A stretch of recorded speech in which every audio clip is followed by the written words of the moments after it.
Thank you, Kara. Also, as a side note, if you get a chance this evening to check out Matt and Trisha's vintage toasting goblets, it's a rare treat. They may or may not be holy grails. I don't know. So we could have Mark, the best man, to give his toast. Woo!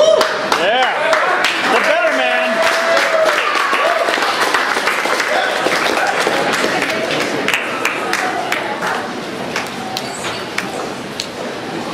So Matt has pretty much been my best friend my whole life. When we were growing up as real little kids in South Dakota, he used to copy everything I did. And I loved it because I thought he wanted to be just like me. It was great. We were so similar, in fact, that a lot of people actually thought we were twins.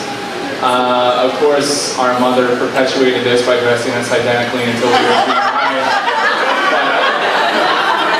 Matt quickly grew out of copying his older brother and became very independent at a young age, and through that also very creative. Probably from about 5 or 6 on, Matt always tried to be different, not just from me, but from everyone, and I always admired that about him. When we were bad, our parents were a spanking family, and we went through a lot of wooden spoons. Matt was aware of this, and when he did something wrong one time, he preemptively shoved a book in the back of his pants. And then after the spoon was broken, he went through the motions of hurting and crying and ran away. So maybe got away with it, I don't know. Even though we didn't always do everything alike anymore, we still loved to hang out. I taught him. And we had a lot of fun together. Every summer of our childhood, our family would travel out to the East Coast to see our relatives in beautiful Chester, PA. And for those of you not laughing, you might know Chester, PA better as the highest crime rate per capita in the nation. Actually, that's not true anymore. I checked the list and it's dropped off the top 10. Apparently that new casino is really straightening that place up. But anyways, Matt and I used to love hanging out in the 12-foot safe zone in front of Grandma's house. After yard work was done, we really had to get a little creative with what we wanted to do. So this is where I think Matt developed his really strange but very lovable and infectious sense of humor. He would, make just weird voices or weird faces or just quote very obscure things from movies or TV shows. And he could make anyone laugh, and I feel like a lot of his friends and myself have jumped on board with his own style of humor. He could literally make me laugh for half an hour straight by doing nothing but mock the way that I was laughing.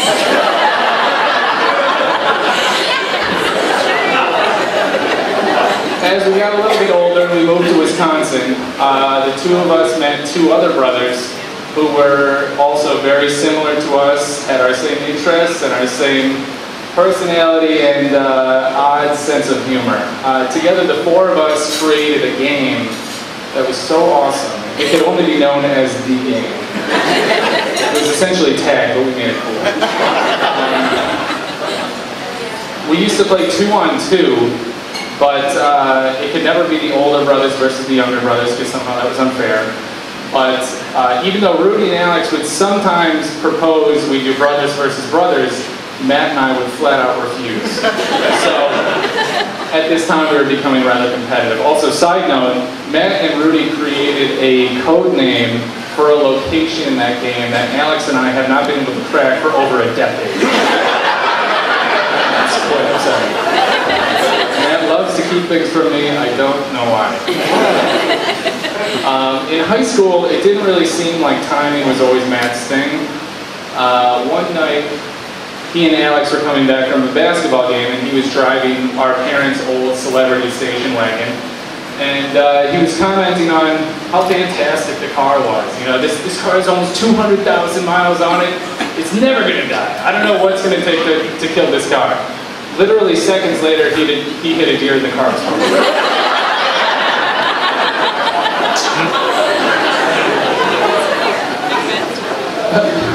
High school is also where Matt first met Trisha and started to like her. But unfortunately, timing again wasn't on Matt's side, and Trisha just wanted to be friends. Now, I'm told the reverse was opposite in college, but I certainly don't remember that at all. But apparently, either way, Matt came to his senses and they started dating. So after they had been together for a while, Trisha came for her first Ritsman family holiday weekend, which is, it's an experience. I thought it was going to be great because I thought Trisha and I were just going to spend the whole time making fun of Matt. But she always backed him up.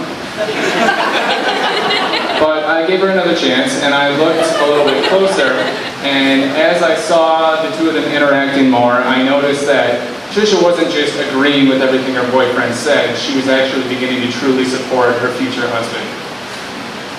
About a week ago, I got a call from Trisha because I was moving out of Chicago, and she was just giving me a heads up that I shouldn't park on a certain side of the road because if I did, there was street cleaning and I would get a ticket. And it wasn't a big deal or anything, but it was very kind and very considerate and really sweet. And it was honestly the first time that I finally realized that I finally had a sister.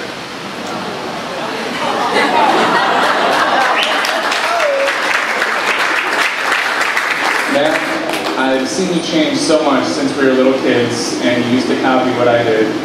But as I've seen you mature and grow into an honorable man of God, I now realize that it's actually always been me who wants to be just like you.